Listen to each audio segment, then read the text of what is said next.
Hello everyone. आज मैं आपके सामने रखूंगा 21 मई 2020 तक का करंट अफेयर्स। तो जितने भी इंपॉर्टेंट पॉइंट्स बनेंगे उसको मैं बारी बारी से डिस्कस करूंगा। तो स्टार्ट करते हैं। फर्स्ट पॉइंट है हमारा नेशनल एंटी टेररिज्म डे 2020, जो कि 21 मई को सेलिब्रेट किया जाता है। ठीक है। तो इस राष्ट्रीय एकीकरण और भाईचारे को बढ़ावा देने के लिए प्रत्येक वर्ष 21 मई को राष्ट्रीय आतंकवाद विरोधी दिवस मनाया जाता है। तो इसे हर एक साल 21 मई को सेलिब्रेट किया जाता है, ताकि एक संदेश दिया जा सके, भाईचारे का लोगों के बीच में संदेश दिया जा सके और एक नेशनल यूनिटी डेवलप की जा सके लोगों के बीच में। तो इसके लिए हम नेशनल एंटी टेररिज्म डे को सेलिब्रेट करते हैं। ठीक है। और ये प्रत्येक वर्ष 21 मई को बनाया जाता है। यह दिन भारत के सबसे युवा पूर्व प्रधानमंत्री राजीव गांधी की पुण्यतिथि के उपलक्ष्य में भी मनाया जाता है। जो हम हमारे देश के पूर्व प्रधानमंत्री थे राजीव गांधी, वो उनकी भी हत्या 21 मई को ही की गई थी, जो कि आतंकवादियों के द्वारा उनकी हत्या की गई थी। तो इसलिए हम उनकी याद में भी इस डे को नेशनल एंटी टेररिज्म डे के नाम से सेलिब्रेट करते हैं। यहाँ पे क्वेश्चन बन सकता है दो। एक तो नेशनल एंटी टेररिज्म डे को हम कब सेलिब्रेट करते हैं? 21 मई को। उसके बाद ये भी पूछा जा सकता है कि कौन से पूर्व प्रधानमंत्री के पुण्यतिथि के उपलक्ष्य में इस दिवस को मनाया जाता है। तो हम आंसर कर सकते हैं Rajiv Gandhi. Okay. Next point है हमारे यहाँ पे world day for cultural diversity for dialogue and development 21 में। World day for cultural diversity for dialogue development, इसे भी हम सेलिब्रेट करते हैं 21 मई को। जितनी भी सांस्कृतिक और विविधता और सद्भाव के महत्व के बारे में जानने में मदद करने के लिए 21 मई को विविधता दिवस प्रतिवर्ष आयोजित किया जाता है। तो जितने भी हम कह सकते हैं सांस्कृतिक और विविधता और सद्भाव के जो महत्व हैं, उनको हम लोगों को बीच में उनकी इम्पोर्टेंस बताने के लिए हम इस डे को सेलिब्रेट करते हैं 21 मई को। ठीक है। तो यहाँ से डायरेक्ट क्वेश्चन आ सकता है कि world day for cultural diversity और डायलॉग एंड डेवलपमेंट कब सेलिब्रेट किया जाता है? तो ये 21 मई को सेलिब्रेट किया जाता है। ओके। नेक्स्ट पॉइंट है Patanjali launches e commerce app order me. Patanjali जो है वो एक ई कॉमर्स ऐप लॉन्च करने जा रही है, जिसका नाम दिया गया है ऑर्डर मी। इस एप्लीकेशन का नाम आध्यात्मिक शब्द ओम, ऑर्डर के लिए ओ और मेरे लिए एम का प्रतिनिधित्व करता है। तो ये ओम वर्ड से इसको जनरेट किया गया है, ओम वर्ड से ऑर्डर मी। तो इसकी डिलीवरी सीमित होगी और ये स्वदेशी उत्पादों का ही केवल समर्थन करेगा। ठीक है। जितने भी इंडियन मेड प्रोडक्ट्स होंगे वही इस वेबसाइट के थ्रू, इस ई कॉमर्स ऐप के थ्रू सेल किए जाएंगे। ये पतंजलि के द्वारा लॉन्च किया गया। तो क्वेश्चन में आ सकता है कि हाल फिलहाल में पतंजलि ने कौन सी ई कॉमर्स ऐप को लॉन्च किया? तो हम आंसर कर सकते हैं ऑर्डर मी। उसके बाद नेक्स्ट है Facebook launches shopping platform. Facebook ने भी जो सोशल मीडिया का जो ये साइट है, ये भी अब लॉन्च करने जा रहा है एक शॉपिंग प्लेटफॉर्म, जिसका नाम दिया गया है फेसबुक शॉप्स। ठीक है। तो फेसबुक अपनी ऑनलाइन शॉप लॉन्च करने जा रहा है। कंपनी ने इस नए फीचर्स का नाम फेसबुक शॉप दिया है। ठीक है। और फिलहाल इसे अभी अमेरिका में स्टार्ट किया गया है। इंस्टाग्राम में भी इसमें ऑप्शन दिया जाएगा शॉपिंग के लिए, वहाँ से भी इसे देखा जा सकता है शॉपिंग ऐप को, शॉपिंग इस प्लेटफॉर्म को। साथ ही जो इस नए सॉफ्ट फीचर्स हैं वो जल्दी अब भारत जो इंडियन मार्केट है वहाँ पे भी लॉन्च किए जाएंगे। अभी इसे अमेरिका में पहले स्टार्ट किया गया। तो ये लॉन्च किया गया है जो फेसबुक के सीईओ मार्क जुकरबर्ग, जो कि 19 मई 2020 को इन्होंने लॉन्च किया है फेसबुक शॉप्स के नाम से एक ऑनलाइन शॉपिंग प्लेटफॉर्म। ठीक है। तो यहाँ से डायरेक्ट क्वेश्चन आ सकता है कि फेसबुक ने शॉपिंग प्लेटफॉर्म लॉन्च किया, उसका नाम क्या है? तो हम आंसर कर सकते हैं फेसबुक शॉप्स। ठीक है। और एक और क्वेश्चन पूछा जा सकता है कि जो फेसबुक के सीईओ हैं वो कौन है? तो मार्क जुकरबर्ग। ठीक है। Next STIMST launched Agappe Chitramagna. ठीक है। STIMST एक Shri Chitra Tirunal institute of medical science and technology, इसने क्या किया है? एक अपाजित चित्रमग्ना एक magnetic nano particles based RNA extraction kit को लॉन्च किया है, जिससे कि हम कोविड-19 की डिटेक्शन कर सकें। तो जो STIMST जो इंस्टीट्यूट है, इसने एक लॉन्च किया है magnetic nano particles based RNA extraction kit, जिसका नाम दिया गया है अगापे चित्रमग्ना। ठीक है। इससे हम कोविड-19 की डिटेक्शन टेस्टिंग कर सकते हैं और इसकी कॉस्ट भी काफ़ी कम है।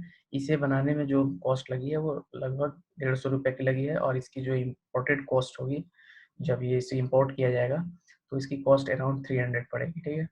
और ये जो STIMST इंस्टीट्यूट है ये है तिरुवनंतपुरम केरला, ठीक है। तो यहाँ से क्वेश्चन बन सकता है कि जो STIMST लॉन्च किया है अगापेच, जो STIMST के द्वारा लॉन्च किया गया है RNA based extraction kits for detection of कोविड-19, उसका नाम क्या है? तो हमें ध्यान में रखना होगा अगापे चित्र मग्ना, अगापे चित्र मग्ना के नाम से ध्यान में रखना होगा, ठीक है। नेक्स्ट है government of India launches scheme to solarise entire Konark temple. जो कोणार्क टेम्पल है ओडिशा स्टेट में आता है ये। तो गवर्नमेंट ऑफ इंडिया ने एक स्कीम लॉन्च किया है जिससे कि पूरे इस कोणार्क टेम्पल को सोलराइज किया जाएगा। मतलब देखा जाए तो ये रिन्यूएबल सोर्सेस ऑफ एनर्जी को यहाँ पे यूज किया जाएगा। तो इसको डेवलप किया जा रहा है ताकि ये टूरिस्ट अट्रैक्शन और भी अच्छा मतलब बने।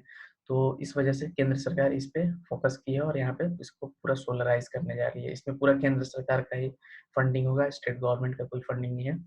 तो इसका अनाउंसमेंट जो दिया गया है वो ministry of new and renewable energy उसके द्वारा ये अनाउंसमेंट दिया गया और इसको डेवलप किया जाएगा सूर्य नगरी के तौर पे। The main objective of the scheme is to develop the historical sun temples town of Konark in Odisha as Surya Nagari. Main इस मेन इस स्कीम का ऑब्जेक्टिव ये है कि जो भी हिस्टोरिकल सन टेम्पल है उसको डेवलप किया जाए एज ए सूर्य नगरी के नाम से, ठीक है। यहाँ से क्वेश्चन बन सकता है कि गवर्नमेंट ऑफ इंडिया मतलब इस नई स्कीम जो अभी लॉन्च किया है सोलराइज करने के लिए पूरा कोणार्क टेम्पल को, तो ये किस स्टेट में है ये भी क्वेश्चन बन सकता है। तो ओडिशा स्टेट में है, ठीक है। फिर उसके बाद और भी क्वेश्चन आ सकते हैं कि जो कोणार्क टेम्पल है उसको अभी अ, मतलब कौन सी स्कीम के तहत सोलराइज किया जाएगा। तो ये अनाउंसमेंट जो है ministry of new and renewable energy के द्वारा ये अनाउंसमेंट किया गया है इसको सोलराइज करने के लिए, ठीक है। और इसको सूर्य नगरी के नाम से भी डेवलप किया जाएगा। इस तरह से भी क्वेश्चन मतलब दो तीन तरह से घुमा के आप पूछा जा सकता है क्वेश्चन को। उसके बाद देखें तो नेक्स्ट पॉइंट है union minister Harsh Vardhan to take charge as chairman of WHO executive board.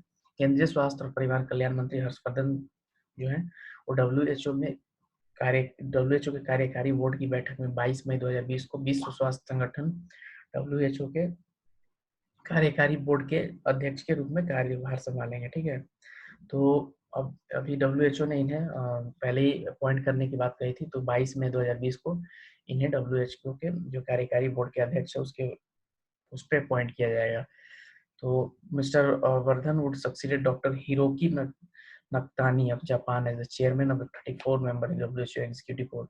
तो इसके पहले जो थे जो मिस्टर हर्षवर्धन के पहले जो थे इस पोस्ट पे वो थे हिरोकी नक्तानी जो कि जापान से बिलोंग करते थे। तो अब इनकी जगह उनको रिप्लेस करके अब केंद्रीय स्वास्थ्य मंत्री जो है हमारे देश के उन्हें अब ये इस पोस्ट पे चेयरमैन पोस्ट पे अपॉइंट किया जा रहा WHO के द्वारा। तो यहाँ से अच्छा क्वेश्चन बन सकता है कि जो यूनियन मिनिस्टर कौन से हमारे देश के जो मिनिस्टर हैं उन्हें chairman of WHO executive board के पोस्ट का चार्ज दिया गया। हम आंसर कर सकते हैं यूनियन मिनिस्टर हर्षवर्धन सिंह, ठीक है। यहाँ से क्वेश्चन इस तरह से पूछा जा सकता है। उसके बाद देखें तो नेक्स्ट पॉइंट है हमारा Govinda Rajulu Chintala appointed as chairman of NABARD. जो national bank for agriculture and rural development है नाबार्ड उसके चेयरमैन के पोस्ट पे अपॉइंट किया गया है गोविंदा राजुलू चिंताला को। तो हमें ध्यान रखना होगा इस नाम को, गोविंदा राजुलू चिंताला को नाबार्ड का चेयरमैन अपॉइंट किया गया है, ठीक है। और इन्होंने रिप्लेस किया डॉक्टर हर्ष कुमार भनवाला को। इसके पहले जो थे वो हर्ष कुमार भनवाला थे। इसके बाद अभी जस्ट बनाया गया है गोविंदा राजुलू चिंताला। और इसकी जो नाबार्ड की हेडक्वार्टर है वो मुंबई में है और अभी प्रेजेंट में जो चेयरमैन है वो गोविंदा राजुलू चिंताला है। तो इस तरह से हमें ध्यान में रखना होगा, इस तरह से क्वेश्चन आ सकते हैं। उसके बाद देखें तो नेक्स्ट पॉइंट है NADA suspends power lifters Savita Kumari and Ankit Sisodia for violating anti doping rules. तो नाडा जो है नेशनल एंटी डोपिंग एजेंसी जो कि government of ministry of youth affairs and sports जो गवर्नमेंट ऑफ इंडिया के अंडर ये आता है। तो इसने सस्पेंड कर दिया है जो पावर लिफ्टर जो है सविता कुमारी और अंकित सिसोदिया। इन्होंने जो एंटी डोपिंग रूल्स है उसकी वायोलेट की है, उसको मतलब सही तौर से नहीं डोपिंग टेस्ट किया। तो इस वजह से इनको वायोलेट करने के नाम पे इन्हें सस्पेंड कर दिया गया। तो यहाँ से देखा जा सकता है क्वेश्चन आएगा यहाँ पे कि recently NADA suspends power lifters of our country. तो उनके नाम पूछा जाएगा कौन कौन से जो पावर लिफ्टर हैं उनको अभी नाडा ने सस्पेंड किया है for violating anti doping rules को वायलेट करने के लिए। तो हम आंसर कर सकते हैं सविता कुमारी एंड अंकित सिसोदिया, या किसी एक नाम को पूछ लेगा, दो तरह से भी पूछ सकता है।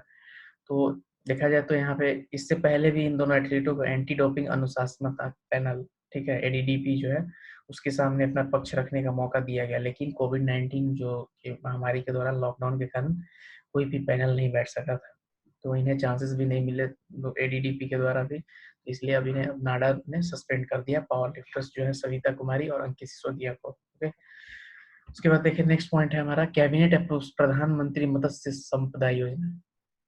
कैबिनेट ने अभी अप्रूव किया है प्रधानमंत्री मत्स्य संपदा योजना। तो इस प्रधानमंत्री मत्स्य संपदा योजना का जो मेन ऑब्जेक्टिव है, इसमें जो फिशर मतलब फिशरीज डिपार्टमेंट से जितने रिलेटेड फार्मर्स हैं, उनको उनकी इनकम को बढ़ाना 2024 तक, ठीक है, तो डबल करना है इनकी इनकम को। जो भी फिशर्स हैं, फिश फार्मर्स हैं, जितने भी फिश वर्कर्स हैं, इनकी आय को दोगुना करना 2024 तक, मतलब इस योजना का मेन ऑब्जेक्टिव है, ठीक है।